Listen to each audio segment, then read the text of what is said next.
Assalamu alaikum students, this is Dr. Burhan. Welcome back to the channel. Today we are going to discuss about the earth. As you all are know about the earth, but today I am going to teach you that how earth is consist of. यानी अर्थ को आप एक different way से जो है वो समझेंगे। वो कैसे? क्योंकि अर्थ ना कि सिर्फ ज़मीन है बल्कि वो पूरे सिस्टम से बना हुआ है। वो सिस्टम क्या कहलाते हैं? That is called earth spheres. So today our topic is about the spheres of earth. अब स्फेयर्स ऑफ अर्थ को अगर हम देखें तो ये स्फेयर्स ऑफ अर्थ कौन से है? यानी इसमें सबसे पहले आता है एटमॉस्फेयर, हाइड्रोस्फेयर, लेथोस्फेयर एंड बायोस्फेयर। चार हिस्सों में जो है वो ये ज़मीन पूरी जो है वो तकसीम हो गई है, जिसको स्फेयर्स ऑफ अर्थ कहा गया है। आप लोगों की बुक में अगर देखा जाए तो फेडरल बलूचिस्तान बुक में सिर्फ एक हेडिंग दी गई है, उसमें जो है वो बायोजियोकेमिकल साइकिल से पहले ये कॉन्सेप्ट समझना बहुत ज़रूरी है, इसीलिए सबसे पहले ये करवा रहा हूँ। उसके बाद नेक्स्ट लेक्चर में जो है वो एक्सप्लेन करेंगे।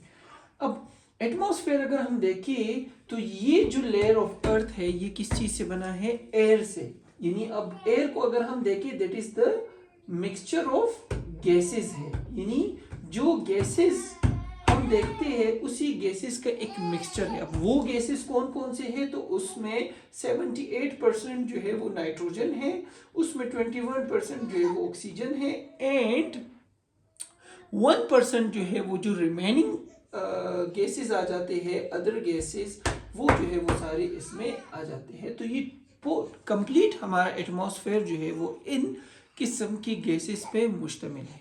अब अगर हम देखें तो क्या हम विदाउट ऑक्सीजन सर्वाइवल कर सकते हैं? The answer will be no. How? Because in every aspect of life, the oxygen is most compulsory in the photosynthesis and respiration as well. दूसरी लेयर ऑफ अर्थ की तरफ जो है वो अगर हम देखें तो वो जो है वो क्या है? That is hydrosphere. As we all aware of that hydro का मतलब जो है वो क्या है? वाटर, यानी H2O। और अगर हम देखें तो हमारी बॉडी में इवन दो हमारी ज़मीन जो है वो भी तकरीबन किस पे मुश्तमिल है? 72% जो है वो वाटर पे मुश्तमिल है।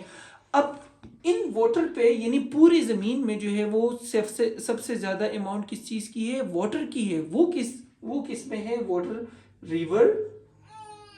उसके अलावा ये जो है ये ओशंस, ठीक है। सबसे जो बड़ा अमाउंट है 97% जो है वो ओशन से ही हमें वाटर देखने को मिलता है। इसके अलावा जो है वो जो टैप वाटर हम यूज़ करते हैं या मुख्तलिफ हमारी वाटर के बगैर जो है वो सर्वाइवल नहीं हो सकती। ग्लेशियर से जो पानी आता है या इसके अलावा जो आइस से पानी आता है, ये भी जो है वो क्या है? वो हमारे एटमॉस्फेयर का ही हिस्सा बनता है। क्या आपको पता है कि can you any source of can you name any water source? यानी कोई भी वाटर सोर्स जो है वो आप बता सकते हैं? कमेंट करके बताइए कि कौन सा ऐसा सोर्स ऑफ वाटर है जो हम डेली लाइफ में यूज करते हैं।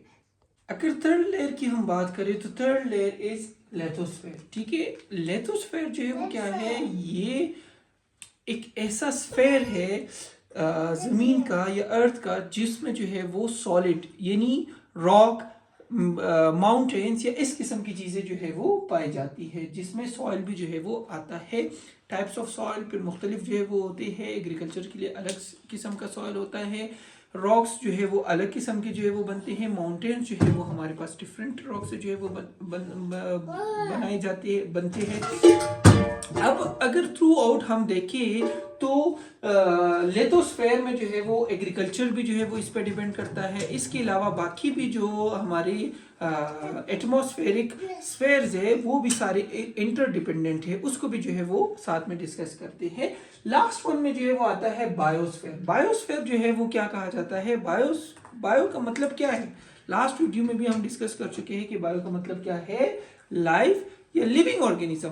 तो ये वो स्फेयर है जिसमें लिविंग ऑर्गेनिज्म की सर्वाइवल है। लिविंग ऑर्गेनिज्म में जो है वो क्या आते हैं? जिसमें प्लांट्स आते हैं, ठीक है, जिसमें एनिमल्स आ जाते हैं और जिसमें माइक्रो ऑर्गेनिज्म जो है वो आ जाते हैं। अब ये सारी चीजें मिलके जो है ये सारी सारी चीज़ें जो है वो किस में आ जाती है, ये आ जाती है बायोस्फीयर में। तो क्या आप लोग बता सकते हैं कि human is a part of biosphere, और human is a part of biosphere, yes और नो? कमेंट में ज़रूर बताइएगा कि ह्यूमंस जो है वो बायोस्फीयर का पार्ट है या नहीं। और एक इंटरेस्टिंग बात बताओ, जितनी भी स्फेयर्स हमने पढ़े, वेदर इट इज एटमॉस्फेयर, ठीक है, और उसके अलावा हमने जो है वो दूसरा भी जो है वो डिस्कस किया, hydrosphere, and the third one is lithosphere and biosphere. अब ये चारों की चार इंटरडिपेंडेंट है। कैसे? अगर इसमें एक एग्जांपल जो है वो मैं आपको दे दूं, सब best example is photosynthesis. Photosynthesis में जो है वो प्लांट क्या करते हैं? प्लांट एब्जॉर्ब करते हैं वाटर, वाटर जो है वो एब्जॉर्ब करते हैं, ठीक है। वाटर कहाँ से आते हैं? हाइड्रोस्फीयर से। कहाँ से वाटर एब्जॉर्ब किया जाता है? सॉइल से किया जाता है। सॉइल जो है वो क्या है? That is lithosphere. अब ये आ जाता है प्लांट की लीफ में, तो लीफ में जो है ये क्या बना लेता है? ये बनाता है ऑक्सीजन जो है वो रिलीज करता है, और कार्बन डाइऑक्साइड जो है वो इन करता है। तो ये कहाँ से करता है? ये करता है एटमॉस्फेयर से। अब इसमें अगर हम देखें तो प्लांट अपना खुराक जो है वो तैयार कर लेता है with the help of atmosphere, hydrosphere और लिथोस्फेयर। और चूंकि प्लांट जो है वो क्या है? That is the part of biosphere. So चारों के चार इंटरडिपेंडेंट है। उसमें एक ही एग्जांपल में जो है वो हमने कवर किया कि ये क्या है, एज अ फोटोसिंथेसिस में सारे इंटर रेलिवेंट जो है वो आते हैं। तो अगर हम देखें प्लांट जो है वो क्या है? बायोस्फीयर, जिसमें जो है वो उनको वाटर चाहिए, हाइड्रोस्फीयर है, ठीक है। फिर वो वाटर जो है वो मिलके, क्योंकि अगर ग्लूकोज का जो है वो हम देखें तो वो क्या बना लेते हैं? कार्बन डाइऑक्साइड और H2O दोनों मिलके जो है वो क्या बना लेते हैं? ग्लूकोज बनाते हैं, जो क्या है? C6H12O6, और साथ में जो है वो ऑक्सीजन रिलीज करता है। सो ये पूरा प्रोसेस जो है वो क्या है? फोटोसिंथेसिस का प्रोसेस है। इसी तरह अगर हम वाटर साइकिल की बात करें, नेक्स्ट जो है वो हमारे पास ऑक्सीजन साइकिल, कार्बन साइकिल है। अगर टाइम मिला तो वाटर साइकिल पे भी जो है वो एक डिस्कशन करेंगे कि किस तरह जो है वो वाटर साइकिल होती है। तो वाटर साइकिल में भी जो है वो इवोपोरेशन होती है, तो वो इवोपोरेशन कहाँ पे करती है? एटमॉस्फेयर में। इसके अलावा प्लांट जो है वो अगर ग्रो करती है तो जाहिर सी बात है उसको एक टाइप ऑफ सॉइल जो है वो चाहिए, जो कि सबसे ज़्यादा डिफरेंट सबसे ज़्यादा प्लांट्स जो है वो लूम टाइप ऑफ सॉइल में जो है वो सर्वाइवल करते हैं। तो हम टाइप्स ऑफ सॉइल पर भी इंशाल्लाह एक वीडियो जो है वो बनाएंगे। मज़ीद वीडियोज़ के लिए जो है वो हमारा चैनल को सब्सक्राइब करिएगा, लाइक करिएगा, कमेंट जो है वो अपने ज़रूर दे दीजिएगा कि आप लोगों को अर्थ के बारे में व्यू जो है वो चेंज हुआ है या नहीं। Thank you.